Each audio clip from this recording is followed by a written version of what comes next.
Pernah nggak Anda berhenti sejenak dan benar-benar mikirin ini? Dari semua keputusan besar dalam hidup, apa sih satu keputusan yang paling nentuin arah hidup Anda? Ternyata, mungkin jawabannya bukan soal karir atau di mana kita tinggal.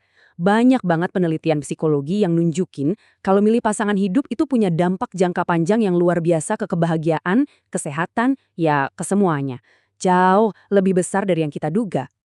Nah, inilah yang bakal kita bongkar habis hari ini. Kita bakal nyelam ke dalam sains di balik salah satu misteri terbesar dalam hidup manusia. Gimana caranya kita nemuin dan ngejaga cinta? Jadi, ini dia roadmap kita. Kita mulai dari awal banget, kenapa kita tertarik sama seseorang. Terus kita bedah, cinta itu sebenarnya apa sih? Lalu kita ungkap apa yang bikin kita mau bertahan. Dan terakhir, kita cari tahu kunci-kunci buat ngebangun ikatan yang awet. Oke, langsung aja kita mulai. Oke, pertanyaan pertama dan paling fundamental. Dari miliaran manusia di planet ini, kok bisa sih kita milih satu orang yang spesifik itu? Kekuatan psikologis apa yang sebenarnya lagi bekerja di baliknya? Ini kayak perdebatan klasik ya. Di satu sisi ada teori homogami yang bilang kita ini nyari cerminan diri kita. Punya nilai dan latar belakang yang sama, itu bikin hidup lebih gampang, konfliknya lebih sedikit. Tapi di sisi lain ada teori komplementaritas. Yang ini bilang kita justru nyari potongan puzzle yang hilang dari diri kita. Perbedaan itu justru yang menciptakan keseimbangan. Nah, ada juga nih sisi yang lebih hitung-hitungan. Namanya teori pertukaran sosial. Teori ini ngelihat hubungan itu kayak neraca untung rugi. Tanpa sadar, otak kita itu nimbang-nimbang. Benefit yang gue dapat, cinta, dukungan, rasa aman, lebih gede nggak dari biayanya? Kayak konflik atau pengorbanan. Kalau jawabannya iya, ya kita cenderung bertahan. Teori filter ngejelasin proses ini dengan gamblang banget. Bayangin deh, kayak sebuah corong penyaringan. Dari semua orang yang mungkin kita temui, pertama kita saring dulu berdasarkan kedekatan. Siapa yang ada di sekitar kita. Terus kita saring lagi berdasarkan latar belakang sosial yang mirip. Lanjut disaring lagi berdasarkan nilai dan cara pandang. Nah, yang tersisa di akhir, itulah mereka yang paling cocok secara psikologis sama kita. Oke, setelah kita milih seseorang, babak selanjutnya dimulai. Cinta. Tapi apa sih cinta itu kalau dilihat dari kacamata psikologi? Dan gimana ceritanya perasaan menggebu-gebu di awal itu bisa berubah jadi sesuatu yang langgeng? Mari kita lihat. Para psikolog biasanya ngebedain dua jenis cinta. Pertama, ada passionate love. Kita semua tahu lah rasanya, api yang membara di awal, seru, bikin obsesif. Tapi api ini seringnya meredup dalam 6-30 bulan.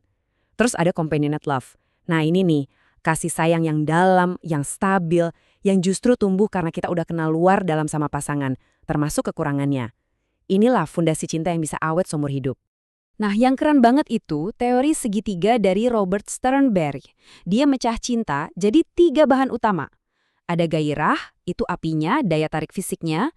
Terus ada keintiman, itu kehangatannya, rasa nyambung dan dekat secara emosional.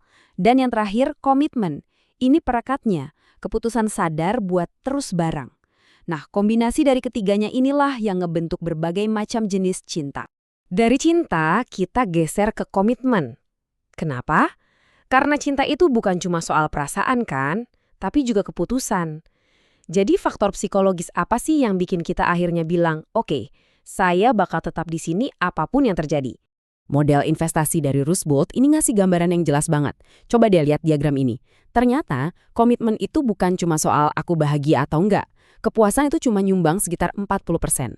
Sisanya yang nggak kalah penting adalah soal kualitas alternatif lain dan seberapa besar investasi yang udah kita tanam di hubungan ini. Jadi, intinya tuh gini, kita bertahan bukan cuma karena kita puas. Kita juga, secara sadar atau enggak, nanya ke diri sendiri. Ada pilihan yang lebih baik nggak ya di luar sana? Dan apa aja yang bakal hilang kalau ini bubar? Waktu, kenangan, anak, rumah bersama. Itu semua investasi yang bikin kita mikir 2 kali buat pergi. Oke, teori udah cukup. Sekarang kita tarik semua ini ke dunia nyata. Apa sih bahan-bahan paling penting yang selalu ada di dalam hubungan yang sehat dan bisa bertahan lama? Nah, ini dia daftarnya. Hubungan yang kokoh itu dibangun di atas kedewasaan emosional, komunikasi yang jujur, sama nilai-nilai inti yang sejalan.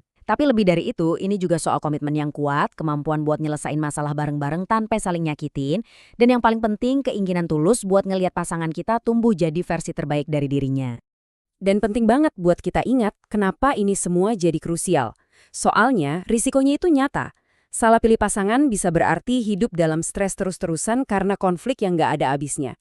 Dan yang paling bikin khawatir, ini bisa berdampak negatif ke psikologis anak-anak yang tumbuh di tengah-tengah itu.